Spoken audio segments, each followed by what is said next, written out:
So the first part is the global part. And I've been talking about this since the cultural narrative and the journey we've been on. Week one, for the first culture class, we're talking about shock and denial. Denial, the first stage of grief. Of course, my one-year-old niece is like crying like crazy downstairs, but I'll try to be focused. Week two, it has been all about influencers, celebrities, our employers, helping us understand the concept of social distancing, hand washing. We saw a lot of fun of celebrities and influencers. I keep talking about the Chrissy Teigen example where she and John Legend are talking about how everybody is gonna be making babies right now, but that's actually not true. Third week was the make or break week. It seems like that tone of having fun, being self-quarantine and being like, what the F? Many people like Lizzo, who I played in the beginning and danced to like a fool, was basically doing social media to really honor our heroes, especially people who are working in the medical community. And it was a make or break week because April, the beginning was we had to pay our rent, we had to make our mortgages, and actually next week, we're gonna have to be thinking about the same thing. Week four, Surgeon General said the worst week since Pearl Harbor. Last week, we talked about the road to the new normalcy or the new anxiety, because like, yes, we might be getting adjusted to how we're living, but what is it gonna be moving forward? Like what's life, what's normalcy, and how do we connect? Do we have our jobs? You know, are my kids going to school? Do I have to pay for college? All that stuff. And then week six, I'm calling The Tale of Two Cities, in the same way that Charles Dickens wrote that book. And we have two polarizations, or a polarization between two camps of thinking. I'm not really going to go deep on this because you could watch it on any news or read it in the New York Times. Again, my role here isn't to break down the breaking news or talk about that. You could get depressed at 7 o'clock every night, but is to help you step back and think about where we are and where we're going culturally. So I guess I have to put everybody on mute again. I'm sorry. Mute all. There you go. Sorry, muted you, whoever's talking. So yeah, there's a polarization here. So, you know, we have... With the savings rates offered at some banks, your money almost feels like it's frozen.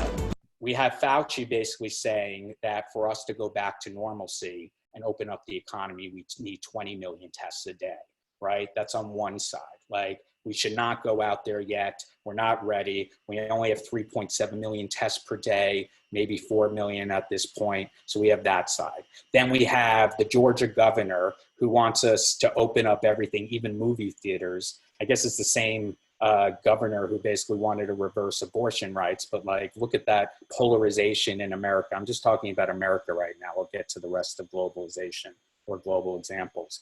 Nevada, they want to open it up literally by the 15th, where everybody could stay in an air-trapped place with no ventilation and cigarettes everywhere, and everybody breathing on top of each other while they gamble. To be perfectly honest, there was a study that said that, sorry, where did this go? Sorry. Okay, 6 out of 10 in this survey in the Wall Street Journal NBC News poll basically said that they were concerned that the country is moving too fast. Here's the data. And what's interesting right now is that there are Republicans who feel like that they don't want to go back to normalcy either. So that's on a consumer citizen level. If you want to look globally, this is what it's looking like in China, where they are actually going back. Obviously, there's no social distancing there, and everybody is wearing a mask. And if you want to see how they're going back to work, look at this.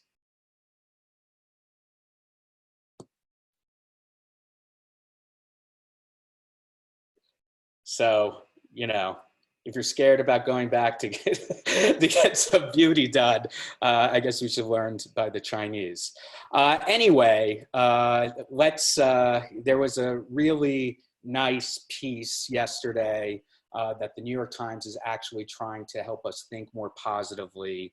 And, you know, there is a chance for us to come together.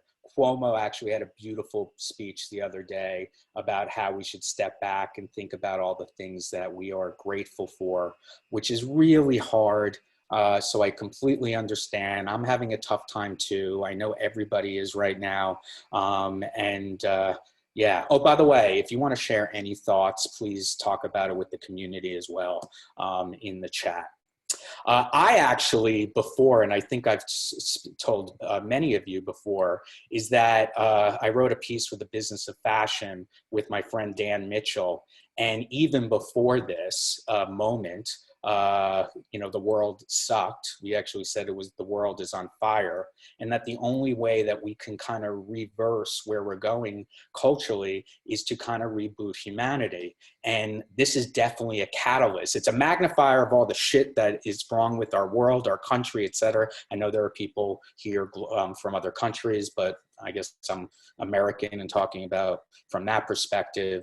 And, you know, this is a magnifier of everything going on in the world that sucks, and a catalyst, hopefully, for everything that we could continue in terms of moving forward.